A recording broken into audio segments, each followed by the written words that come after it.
Donc j'ai le plaisir d'animer le Café Débat comme Watt. Donc là, j'ai le plaisir de recevoir Renaud Dugaufroy, qui est membre de la direction de la société Eau de Toi.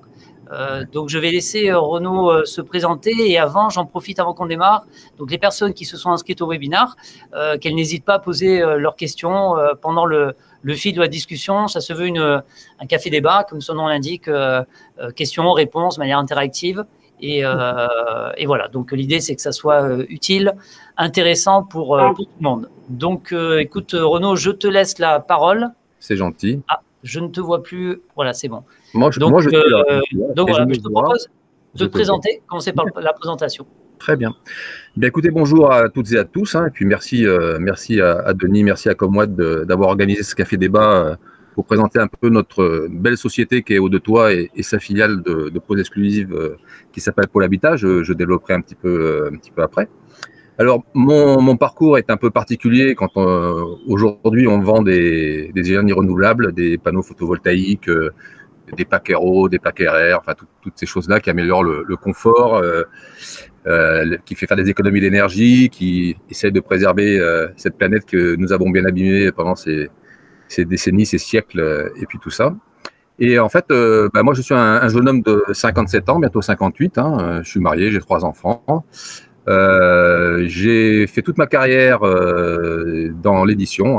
Je suis rentré dans une grosse boîte d'édition en 1984 et j'en suis sorti il y a quelques années pour rejoindre mon fils qui avait créé cette jolie société il y a une petite dizaine d'années maintenant et pour l'aider à gérer son développement.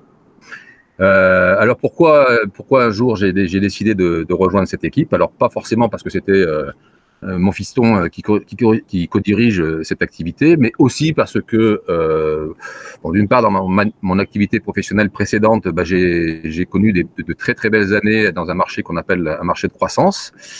Et puis j'ai aussi géré de la décroissance, donc ça c'est toujours un peu particulier. Donc quand j'ai vu toutes les perspectives sur le photovoltaïque et son avenir en France au regard du retard que nous avons pris sur quelques autres pays européens notamment, eh bien ça me faisait plaisir de rejoindre d'une part une énergie auquel je crois beaucoup. Je suis moi-même équipé sur 2 de mes maisons de panneaux photovoltaïques depuis quelques années et je mesure tout l'intérêt des économies réalisées et puis aussi les gestes pour notre planète, comme je disais tout à l'heure. Voilà. Et puis effectivement, c'est un produit qui on se pose pas les perspectives de croissance parce que quand on regarde ce qui va se passer dans les années à venir pour l'énergie solaire, il y a juste à bien faire les choses, à bien les gérer.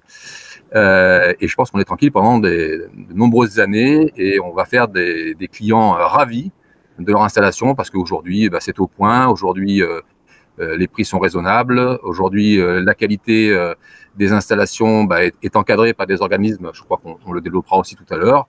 Et je crois que ça permet après des années un peu particulières. Il y a, je ne sais pas combien de temps, j'y étais pas, j'étais encore dans l'édition, mais ça permet effectivement de savoir que des bons produits bien posés, des clients bien accompagnés, eh bien ça fait des économies pendant des dizaines et dizaines d'années sur sa facture qui ne cesse de grimper, mais je crois qu'on va y revenir aussi. Oui. Voilà un peu ma présentation. Donc rien à voir il y a 10 ans avec les énergies renouvelables et notamment les panneaux photovoltaïques. Sauf qu'un jour, j'en ai mis sur mon toit. Je me dis, ça marche quand même bien, cette histoire. Et donc, du coup, on a rajouté ça au catalogue de la société, donc Eau de Toi, que je vais peut-être développer. À moins que Denis ait une question avant. Non, mais je te remercie. Je pense que ça peut être intéressant de développer effectivement et de présenter brièvement la structure du groupe Eau de Toi, qui, à mon avis, est un peu atypique d'une structure conventionnelle. Donc, tu vas nous expliquer pourquoi et les avantages justement de la souplesse de cette structure-là. Alors, le Eau de Toi, c'est une histoire qui a démarré en 2012. Ça a été créé par mon fils. Moi, à l'époque, j'étais donc toujours sur Paris en train de travailler dans le monde de l'édition. Cette société Pôle Habitat avait pour volonté, pour mission, pour business de travailler autour de ce qu'on appelle l'amélioration de l'habitat. Donc, cette société proposait le conseil, la vente et la pose et le suivi de solutions qui pouvaient être de la menuiserie, qui pouvaient être des travaux de maçonnerie, des travaux d'amélioration de l'habitat en général. La pose de climatisation, déjà un petit peu à l'époque aussi. Tout ce qui était dans l'air du temps quand on parle d'énergie renouvelable et d'amélioration de l'habitat. Voilà, donc ça c'était la première étape. Donc Pôle Habitat, c'était une société, petite société, composée de quelques conseillers, une petite structure administrative et quelques poseurs également, des solutions que nous vendions. Et très rapidement, en 2014, nous avons créé la première agence Eau de Toit, qui était l'agence d'Aix-en-Provence, parce que nous avons considéré, après 2 ans de réflexion et d'observation, qu'il fallait que chacun fasse son métier, c'était la meilleure façon de le faire bien. Donc on a séparé volontairement la filiale de pose de la filiale qui distribue, qui commercialise nos solutions, pour que on ne soit pas dans la problématique suivante. Ça veut dire que quand on demande à quelqu'un qui commercialise, dont le métier est de mettre en avant la valeur ajoutée des solutions que l'on vend, et si on lui demande de faire un petit peu de technique, un petit peu d'organisation de chantier, un petit peu de suivi de clientèle et compagnie, au pire, il le fait bien, mais il le fait au détriment de son activité pour laquelle normalement il amène sa valeur ajoutée à l'entreprise, qui est de commercialiser ou d'organiser. Et si on fait la même chose avec quelqu'un qui est plutôt un technicien, plutôt un poseur des solutions que nous avons commercialisées, si on lui demande à lui de faire du commerce, c'est la même chose, c'est pas le même métier, c'est pas son métier. Donc il le fait un peu moins bien, ou le fait même pas bien du tout. Et donc c'est pour ça que nous avons décidé d'avoir une filiale Pôle Habitat, donc qui était la boîte qui existait en premier en 2012, qui ne fait désormais plus que de la technique. C'est-à-dire que c'est elle qui pose les solutions que nous vendons. Et Eau de Toit est une société qui commercialise, qui conseille les gens qui ont à l'esprit d'améliorer leur habitat, de trouver des solutions pour faire des économies d'énergie, pour essayer de réduire l'empreinte carbone de l'humanité sur cette belle terre. Enfin voilà. Donc on a volontairement séparé ces deux activités. Donc à partir de 2014, Eau de Toit Aix-en-Provence s'est développé. Donc nous avons ouvert ensuite, alors je vais reprendre dans l'ordre exactement pour pas dire de bêtises, mais nous avons ouvert ensuite Toulon. Ensuite, nous avons ouvert Montpellier, nous avons ouvert Nîmes, Aubagne, Istres, Fréjus, Manosque, Narbonne et Perpignan. Et puis la toute petite dernière structure que nous avons inaugurée le 1er juin 2021, c'est tout frais, c'est Salon de Provence. Voilà. Donc ça, ce sont des structures qui sont en charge de conseiller, commercialiser les solutions que Eau de Toit propose. Et ensuite, une fois que la proposition a été acceptée par le client, on peut revenir sur le processus aussi qui existe chez nous, eh bien, cette solution est gérée administrativement par une holding qui a été créée aussi un petit peu après, qui s'appelle GRD, mais ça n'a pas beaucoup d'intérêt et de sens d'expliquer ce que c'est. C'est juste une holding qui s'occupe de la gestion de Pôle Habitat et de toutes les structures de toit. Et une fois que donc on a commercialiser, puis gérer administrativement le dossier client qui peut être des fois un petit peu complexe pour par exemple les panneaux photovoltaïques, on pourra aussi y revenir. Ouais. Eh bien, on va confier le bébé à Pôle Habitat, qui est composé de gens qui ne font que de la pose, un peu d'études, un peu de visite technique de solutions vendues, et qui vont effectivement se charger d'exécuter avec nos impératifs de qualité eh bien, les propositions que nous avons proposées à nos clients et qui ont été acceptées. D'accord, donc si je comprends bien, le pôle Habitat est vraiment dans son cœur de métier, la technique avec les autres entités qui vendent. On peut dire que c'est un peu le bureau d'études d'Eau de Toit qui valide ou qui invalide parfois, mais j'imagine qu'il valide la plupart du temps quand c'est bien vendu et bien dimensionné. Donc, qu'est-ce que tu peux nous en dire sur ce focus-là? Parce qu'à mon avis, en termes de qualité, ça conditionne un petit peu toutes les résultats, on va dire le succès d'un projet chez Eau de Toit, finalement. Bien sûr. Alors, je n'ai pas développé, mais pour faire un rapide parallèle, la société pour laquelle j'ai travaillé pendant plus de 30 ans dans l'édition avait basé son business model sur le parrainage. Ça veut dire que c'était ses propres clients qui conseillaient à des gens qu'ils connaissaient, la famille, les voisins, les connaissances, voilà, de rejoindre effectivement le club de livres pour lequel je travaillais. Et ça, c'est essentiel pour moi, et ça, je l'ai bien compris depuis 30 ans, que effectivement, tout passe par le client. Si le client aujourd'hui n'est pas content, parce que malheureusement les clients très contents, c'est pas toujours ceux qui s'expriment le plus, mais bon, heureusement ça arrive. Mais et si effectivement on ne fait pas attention aux premiers clients et à tous les clients, eh bien derrière le parrainage ou moi ce que j'appelle la recommandation dans cette activité ne peut pas fonctionner. Donc aujourd'hui, les exigences que nous avons tant dans la façon de vendre que dans la façon de construire le projet avec le prospect et puis ensuite d'assurer une pause de qualité, puis un suivi aussi client ou service après-vente et compagnie.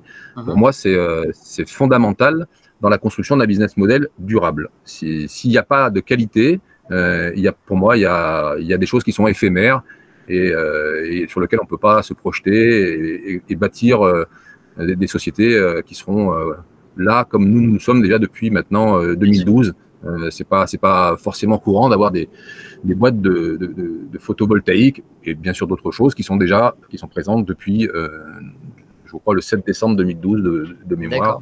D'accord. Et qui essaient de faire ça. Et j'en connais pour d'autres qui effectivement ne sont plus là, et on sait pourquoi elles ne sont plus là. En général, c'est parce qu'à un moment donné, elles n'ont pas soit bien fait des choses, soit bien choisi les produits, soit pas forcément bien contrôlé la façon dont on les a proposés ou vendus, pas encadrer les prix. Enfin, il y a plein de facteurs comme ça qui font que aujourd'hui, c'est pour moi nécessaire d'exiger de la qualité à tous les niveaux et puis de la contrôler et puis se fixer des objectifs de plus en plus élevés chaque année pour que derrière, demain, on arrive effectivement à avoir pignon sur rue par la qualité de ce que l'on fait et pas par des matraquages de publicité ou des choses comme ça. C'est clair.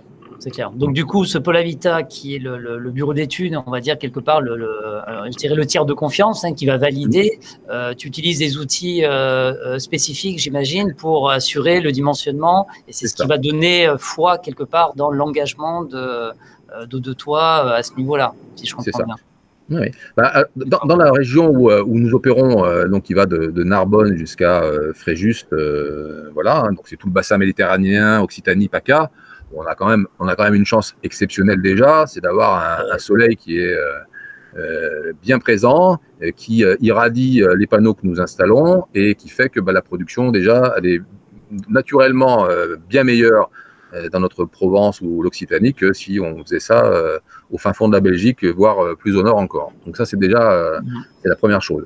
Après, malheureusement, il n'y a pas que ça. Je veux dire, une installation photovoltaïque posée sur un toit ou mise à côté, ça nécessite pour fonctionner quand même deux, trois bricoles qui sont très importantes. Alors, les premiers, alors je passe outre la qualité des produits, parce qu'aujourd'hui, très honnêtement, les panneaux que toutes les sociétés aujourd'hui installent sur les toits, globalement, ça va devenir des produits fiables, de qualité. Bon, après, nous, on a des choix, on pourra aussi en parler tout à l'heure, mais aujourd'hui, c'est fini ces panneaux qui marchaient un certain temps, et puis voilà.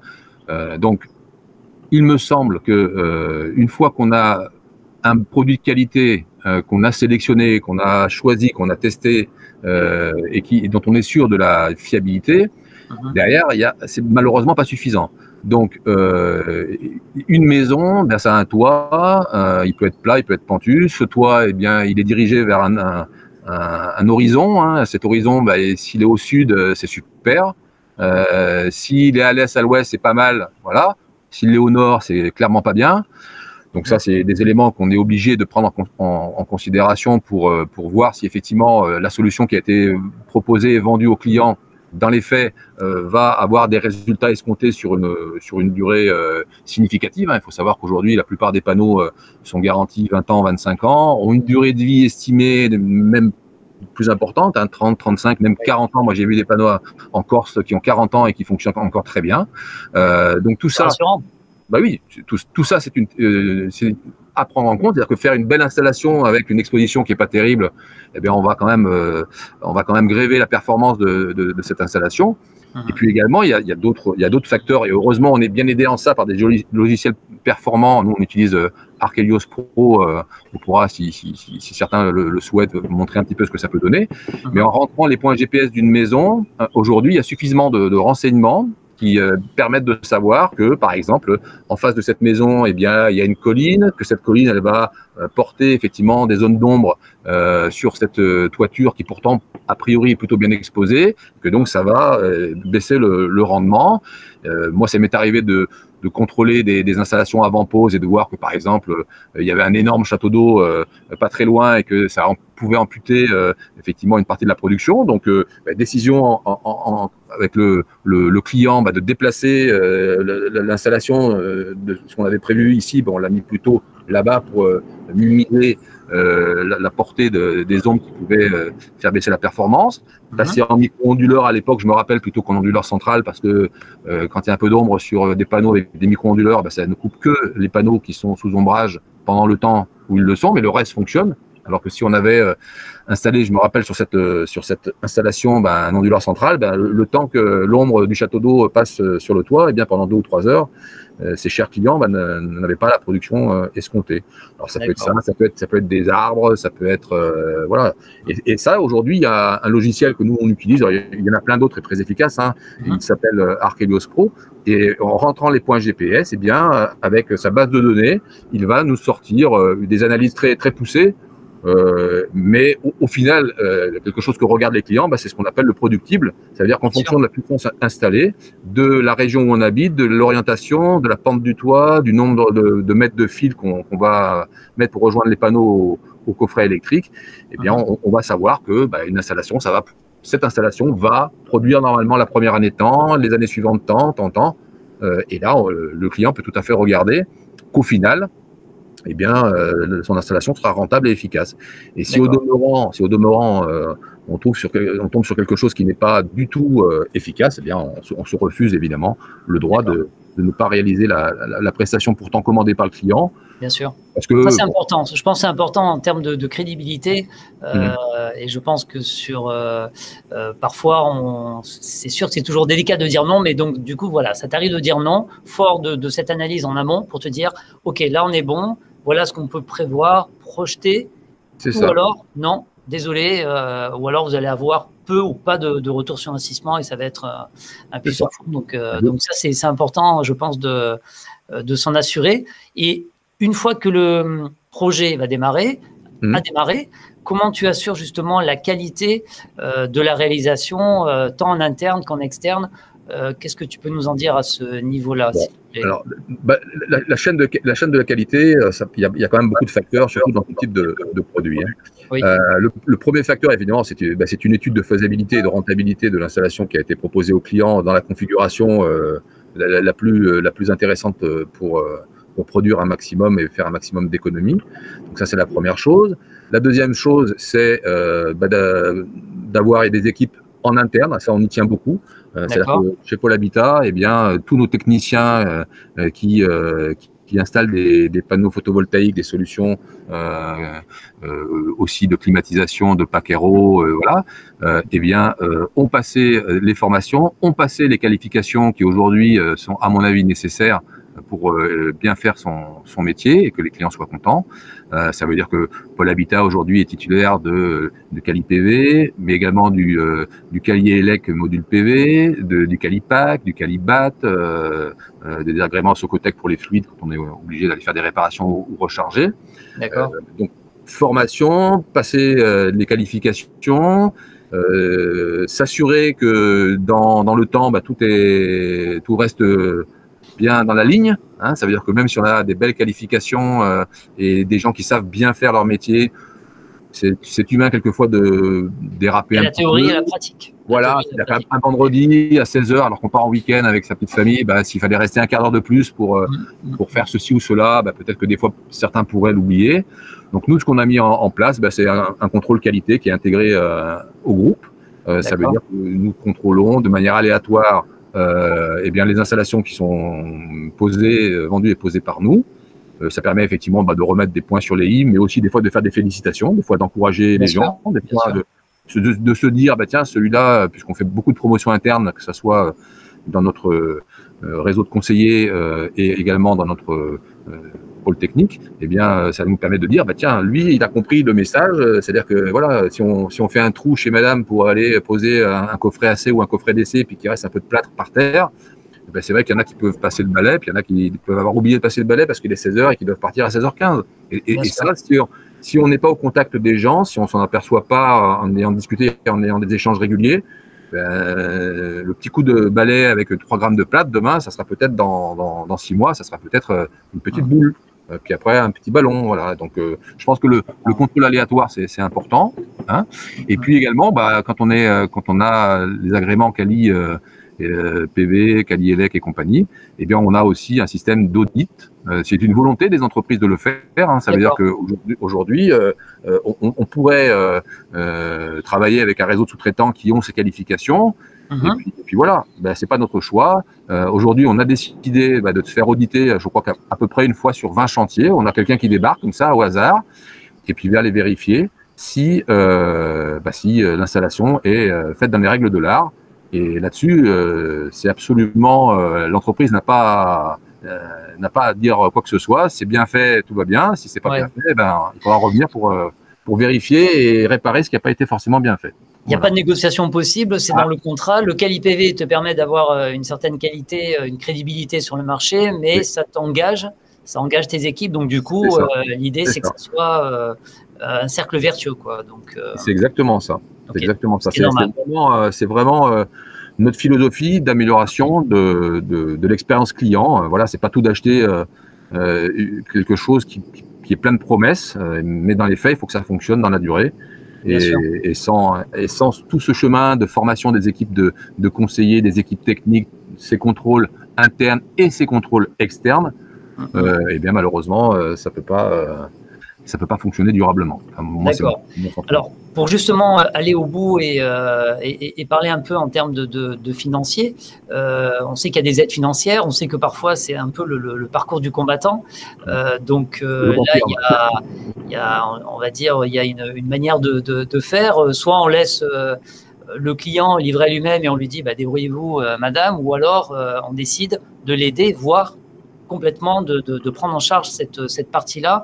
Comment ça se passe chez Eau-de-Toit? J'ai entendu parler d'aide financière. Je n'ai pas forcément, moi, les finances, le financement tout de suite là adéquat. Donc, comment tu peux m'aider à ce niveau-là chez Eau-de-Toit? Oui. Alors, je vais reprendre ma petite liste parce qu'il y a beaucoup, effectivement, de relais des C2E pour accompagner les foyers français dans l'amélioration de leur habitat et trouver des solutions de consommation électrique un peu moins importantes désormais. Donc aujourd'hui, évidemment, pour aider les gens à rénover leur installation, il y a plein de relais qui existent et qui permettent d'avoir des primes ou des accompagnements. Sur le panneau photovoltaïque pur et dur, il n'y a pas grand-chose, très honnêtement.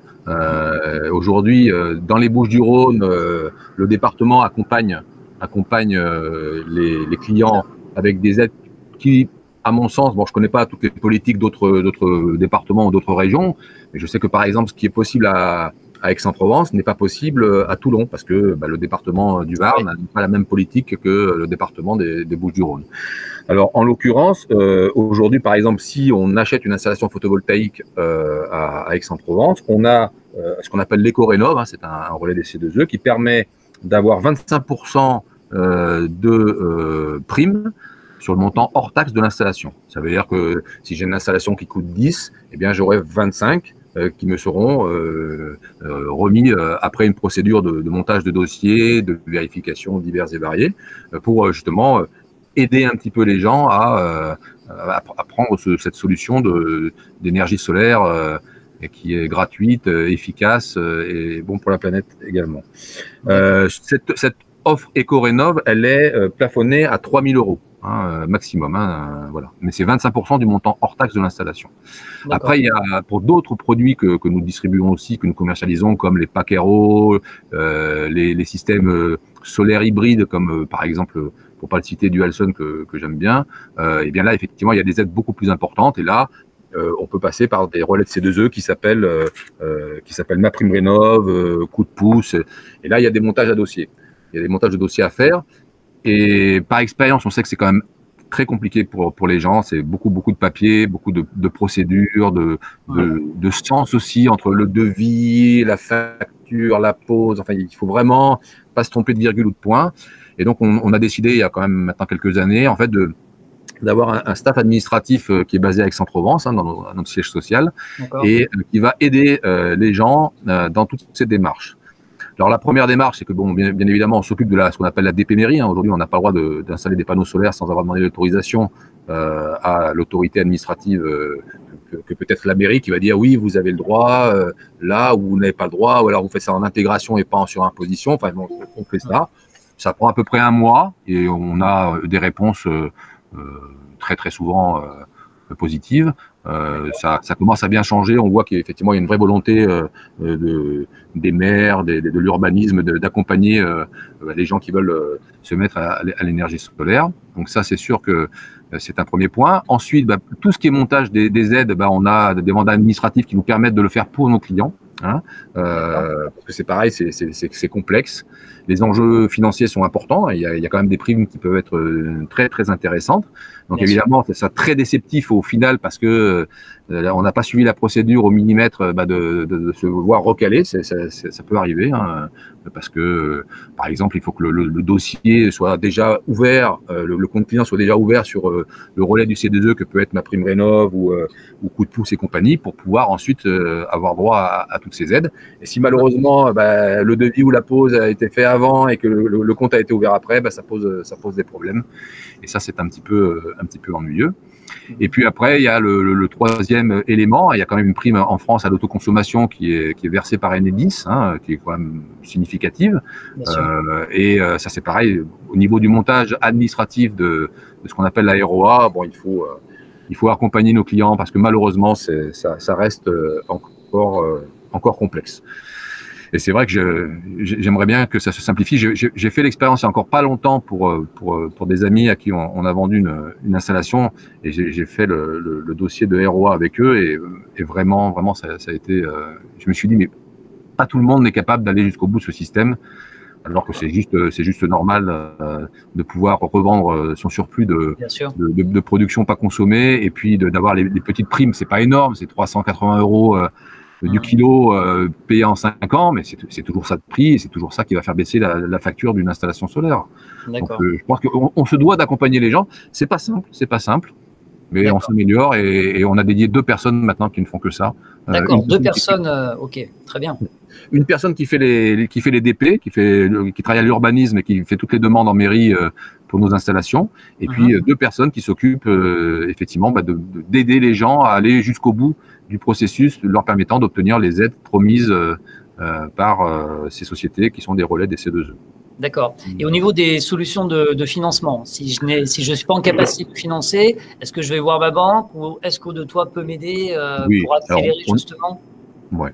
On a des partenariats avec l'ensemble de la profession bancaire et on a des accords avec eux qui permettent d'avoir des crédits à des taux intéressants et puis surtout des réponses extrêmement rapides. Voilà, c'est-à-dire que aujourd'hui, nos conseillers sont en capacité, si le prospect est prêt pour partir avec nous pour une installation solaire, on peut aussi lui monter un dossier lui permettant de très rapidement avoir un accord sur un financement sur une durée pouvant aller, je crois, jusqu'à 180 mois. Donc voilà. Alors, bien évidemment, si on le prend comptant, la rentabilité de l'installation sera plus rapide. Bien sûr. Si on la prend avec un crédit, voilà. Bon, après, il y a toujours la possibilité de le rembourser aussi un petit peu par anticipation, par petits morceaux. Toutes les solutions sont possibles. On essaye de faciliter le parcours client. Voilà. Ok. Par rapport justement, une fois que l'installation est installée, donc après on va rentrer un petit peu dans le détail et sur la logique, la stratégie produit et notamment kit solaire, gestionnaire intelligent. Mais juste pour terminer la boucle, est-ce que chez Eau-de-Toi, il y a un service ce qu'on appelle le support, le service après-vente?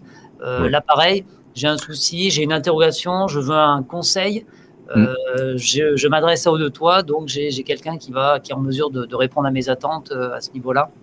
Alors, bon, Eau de Toit, je ne l'ai pas précisé tout à l'heure pendant la présentation de l'entreprise, mais pour l'année 2020, et malgré ce petit virus que tout le monde adore, on a quand même posé près de 1000 installations. Hein, D'accord. 600 installations solaires et 400 installations de packs RO. Voilà. Donc, quand on a 1000 clients par an, bien évidemment que un jour, parce que le Wi-Fi fonctionne plus, eh bien peut-être que la box fonctionne moins bien. On n'est pas à l'abri d'un micro-onduleur qui flanche. On n'est pas à l'abri d'un orage de grêle qui vienne un jour abîmer un panneau. Ça nous est pas encore arrivé, mais ça pourrait arriver, on ne sait jamais, avec le dérèglement climatique.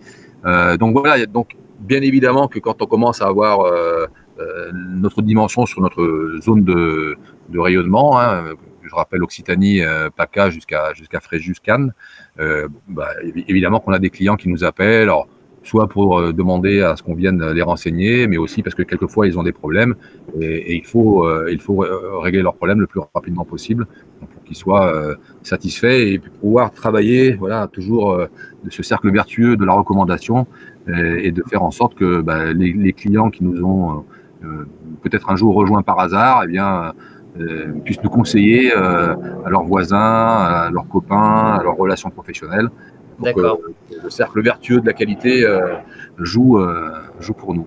Exactement. Donc, du coup, j'en profite la recommandation pour insister sur cet aspect-là, parce que c'est vraiment, ça vaut, je pense, tous les beaux discours, les belles plaquettes, la pub, le bouche à oreille. Comment tu gères ça justement? Et est-ce que tu peux nous donner, par exemple, un exemple Oui. de recommandation qui a bien fonctionné? Je vois où tu veux en venir. Oui, mais de toute façon, il n'y a pas d'autre modèle. Je veux dire, pourquoi aujourd'hui telle personne invite systématiquement madame dans tel restaurant? C'est parce que dans ce restaurant, ce qu'ils mangent, ça leur plaît, parce que le patron est sympa et ils ont envie d'y revenir. Le jour où le patron s'en va parce qu'il a vendu son affaire et que quelqu'un d'autre arrive et qui fait moins bien la cuisine, ou qu'il est moins sympa avec les clients, qu'il est moins avenant, je pense que c'est assez naturel d'aller essayer le restaurant d'à côté. Voilà, donc nous, on suit cette logique. Alors l'exemple qui est très intéressant et qui je crois est le symbole de notre façon de voir le développement du solaire et des énergies renouvelables dans notre société, c'est la fameuse rue des Dahlias qui a été démarrée il y a 3 ou 4 ans par l'agence Distre. Donc un des conseillers a dû vendre une installation, alors je ne me rappelle plus laquelle, je crois que j'avais fait un petit schéma, a vendu une installation dans cette espèce de petit quartier qui devait être d'une dizaine de maisons. Quelques mois après, le voisin d'à côté, d'à droite, à gauche, en face, je ne sais pas, ou peut-être celui du fond, a été voir cette première installation. La personne était contente de l'installation, était contente de la production, était contente du service après-vente. Et naturellement, elle lui dit où est-ce que tu as acheté tes panneaux photovoltaïques? Donc du coup, on en a fait une deuxième. Je crois que même la deuxième, on avait même vendu, je crois, un ballon thermodynamique avec ou pack RO, enfin, j'ai pas souvenir. Et en fait, au fil de l'histoire, il y avait sur 7 ou 10 maisons dans ce quartier, nous avons vendu l'ensemble du quartier en installation solaire. Donc tous les gens aujourd'hui ont des panneaux de toit sur leur tête et font des économies sur la facture d'électricité. Un showroom à ciel ouvert en plein lotissement, ça vaut toutes les pancartes du monde. On est bien d'accord. Bon, après ça c'est un exemple qui est frappant parce qu'on s'était félicité d'avoir fait un quartier entier sans aucun concurrent et même aucune maison qui n'a pas voulu de solaire sur son toit, parce que tout le monde a dit j'ai fait des économies, regarde, esthétiquement c'est joli. Bon, c'est vrai qu'on a pris le parti, nous par exemple, de prendre des panneaux de bonne qualité, de très bonne qualité. On commercialise 2 marques principalement, qui sont QCell et Dualsun.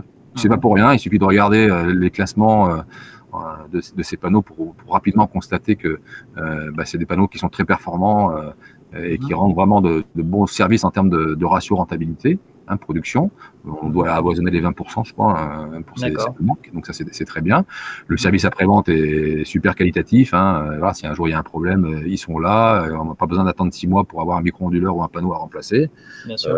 Voilà, ce sont des solutions qui pour moi, assurent la viabilité de l'entreprise à long terme et la satisfaction de nos clients.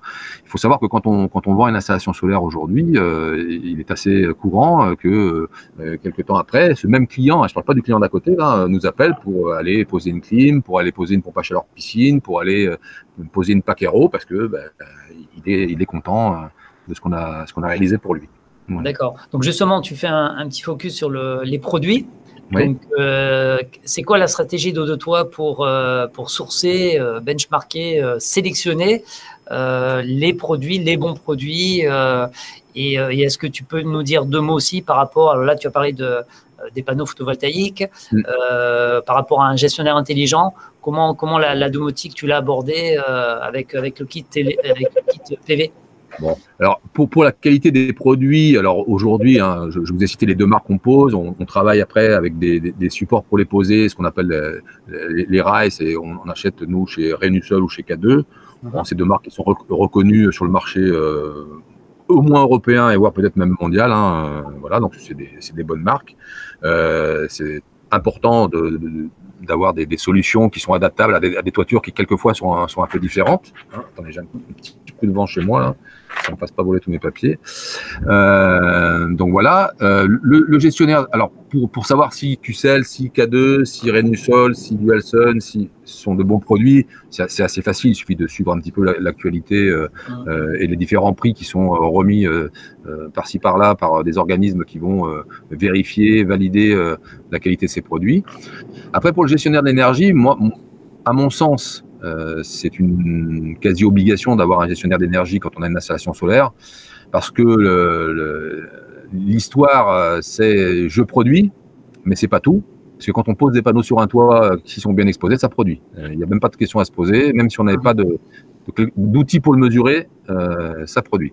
Bien sûr. Mais il faut l'utiliser. Et c'est là toute la problématique. Ça veut dire que quelqu'un qui a une installation solaire et qui continue à faire marcher son chauffe-eau la nuit, qui continue à faire marcher son sèche-linge la nuit parce que les heures creuses, ça coûte moins cher que les heures pleines, il a quelques progrès à faire pour que, justement, optimiser l'investissement et que ça soit le plus efficace, le plus rentable pour lui. Bien Donc, sûr. Comme on ne peut pas toujours penser à tout, hein, moi j'ai souvenir d'expériences, notamment avec mon épouse, qui après le repas du soir, malgré les panneaux solaires qu'on avait sur le toit, on mettait tout ça dans le lave-vaisselle et on appuyait sur le bouton.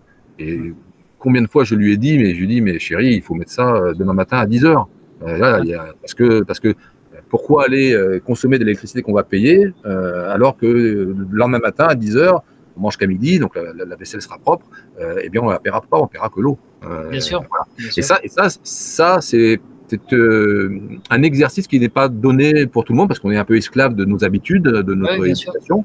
Et je pense que le gestionnaire d'énergie, le vôtre en particulier, que j'apprécie tout particulièrement, en fait, il fait ce que vous devriez faire presque à votre place avec des petits plus quand même. Hein. C'est-à-dire qu'au-delà de pouvoir, entre guillemets, lui dire chauffe l'eau quand ça produit sur mon toit, il y a quand même d'autres fonctionnalités.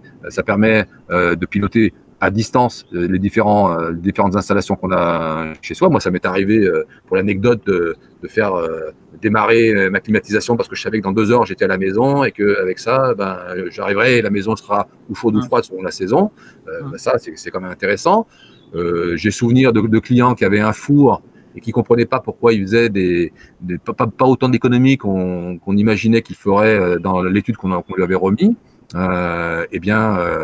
Parce que le four était en fin de vie et donc il surconsommait par rapport, et ça, avec les prises qu'on avait mis derrière, on a pu effectivement détecter cette surconsommation et le client a pu effectivement se dire qu'il avait tout intérêt à le donner au recyclage et en acheter un nouveau, moins énergivore, plus performant, garanti, et que rapidement, avec ce qu'il avait dépensé en mettant son four régulièrement, il ferait des sacrées économies. Voilà. D'accord. Donc, oui, effectivement, c'est pour toi de plus en plus, le kit PV ne va pas sans une domotique intelligente. Pour moi, c'est un outil de mesure, parce que ça le fait. On peut mettre des petits compteurs analogiques sur une installation et puis ça va dire, tiens, en cumul, ça consomme tant, enfin ça produit tant, ma maison consomme tant. On le fait ça. Il y a des gens qui, quelquefois n'ont pas envie d'investir, ou alors sont pas suffisamment férus entre guillemets d'informatique ou de tablettes, voilà, et donc c'est peut-être un petit peu compliqué pour eux. Pourtant, moi je trouve très simple et très bien foutu, mais je crois que il faut ça. Une installation solaire, ça se mesure pas, enfin ça s'apprécie pas uniquement avec ce que je produis.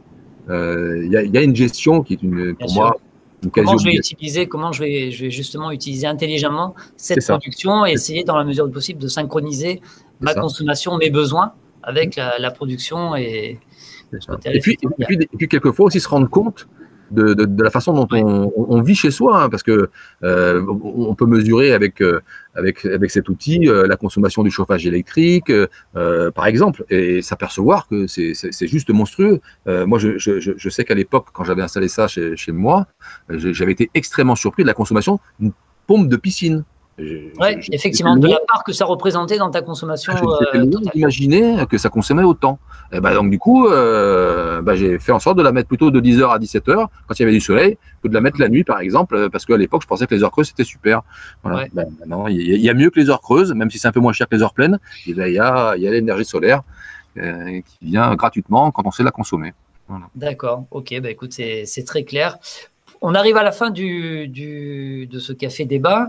Pour finir, je te propose de nous donner un petit peu ta vision. Quelles sont les perspectives d'évolution du groupe Eau-de-Toit, sachant que le meilleur et le champ des possibles dans le solaire est assez limité. Quelle piste tu peux nous donner comme nous, clairement, on va se développer. Hein. Aujourd'hui, on a une dizaine d'agences. Hein, on en a ouvert 2 cette année.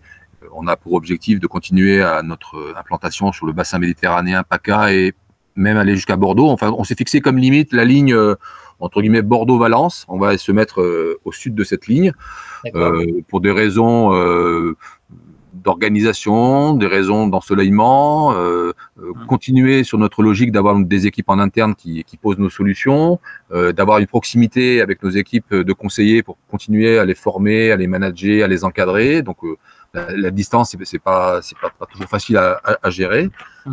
Pour nous, ça c'est notre volonté.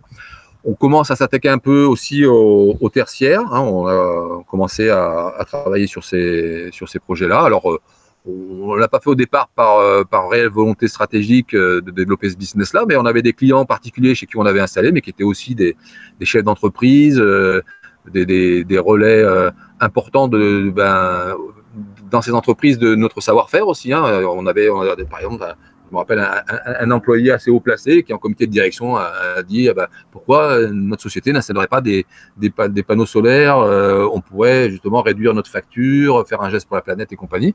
Donc du coup, bon an mal an, on s'y est mis un petit peu et puis ça commence à bien prendre. Donc voilà, continuer bien évidemment le développement de la qualité. Moi j'ai un mot que je n'ose pas prononcer encore, mais c'est un objectif clair, c'est l'excellence. Hein. Pour moi, je veux que demain on soit reconnu dans notre périmètre d'activité comme une société qui fait les choses sérieusement, dans la durée, qui accompagne ses clients. Donc ça, c'est très important. Et puis la chance qu'on a, comme je le disais en préambule, hein, c'est que aujourd'hui en France, je crois fêté il n'y a pas très longtemps 100 ou 110 000 installations solaires. 100 000 installations dans l'autoconsommation. Voilà. Alors qu'on était à 3 000 il y a 10 ans. Et quand on regarde les prospectives, on sait que aujourd'hui, des études qui sont faites par l'ADEME, notamment, disent que normalement, en 2030-2035, il y aura 4 millions de Français qui auront une installation sur leur toit. Donc ça, si ça laisse pas la part au développement, c'est bien dommage. Hein. Donc on va accompagner les Français pour qui l'énergie solaire est une énergie, je crois que c'est leur énergie préférée. Je crois qu'il y a 60% des gens qui sont vraiment raccord avec l'énergie solaire. Je les comprends. Et on va les accompagner pour que demain, ils se félicitent d'avoir fait cet investissement avec nous ou avec quelqu'un d'autre d'ailleurs. Hein. Mais c'est vrai que c'est une vraie bonne solution pour faire des économies et pour réduire l'empreinte carbone ce que l'humanité a fait à cette planète. Bien sûr, je pense qu'il y a de la place pour tout le monde vu le potentiel. Oui. Après, voilà, c'est à nous de se battre au quotidien pour essayer d'être le plus vertueux possible. Et je pense que voilà, ton mode de fonctionnement et on est en phase là-dessus sur la qualité. Donc je dirais, il n'y a plus qu'à. Ok. Bon, c'est ce qu'on fait. J'espère qu'on s'améliore tous les jours et on y veille quoi qu'il en soit. On se rend compte effectivement en allant chez les gens si les messages que l'on passe au niveau de l'entreprise, ce sont des messages qui sont entendus et pas forcément écoutés, et entendus, et que on est content d'aller voir des gens qui sont contents. C'est toujours un moment. Je sais que quand je vais faire les audits de Quali PV ou d'autres auditeurs externes, c'est tellement agréable d'avoir en face de vous quelqu'un qui vous dit: je suis très satisfait de la société qui m'a vendu, commercialisé, proposé. Voilà, c'est agréable de voir des gens contents. Tout à fait. Ok. Bon, écoute, Renaud, merci beaucoup. Merci à ceux qui ont suivi ce Café Débat. Vous pourrez le revoir sur la chaîne YouTube de Comwatt. N'hésitez pas à vous rendre sur le site O2Toi, donc O2TOIT.com. O2Toi, c'est la lettre O, le chiffre 2, toi, TOIT.com ou .fr. Alors, O2Toi, juste pour l'anecdote, pourquoi O2Toi? Parce que O2Toi, pour nous, c'était le toit qui protégeait. C'était un de nos premiers métiers de faire des couvertures, des rotulés des toits, des charpents, des choses comme ça. Et puis, très vite, c'est devenu O2Toi qui protège, donc de la pluie, des intempéries, mais O2Toi qui produit sa propre énergie solaire. Donc, c'était pas né comme ça, mais quelque part, notre destin devait être écrit comme ça. Voilà. On avait mis 2 toits, on aurait pu en mettre qu'un, mais on en a mis 2. Donc maintenant, ça a tout son sens. L'histoire est belle. Ok. Bon, écoute, bonne continuation. Mais merci à ceux qui nous ont suivis. Et puis à très bientôt pour de nouvelles aventures. Super. Merci bien. Merci Denis. Merci à tous. Bye bye. Au revoir. Au revoir.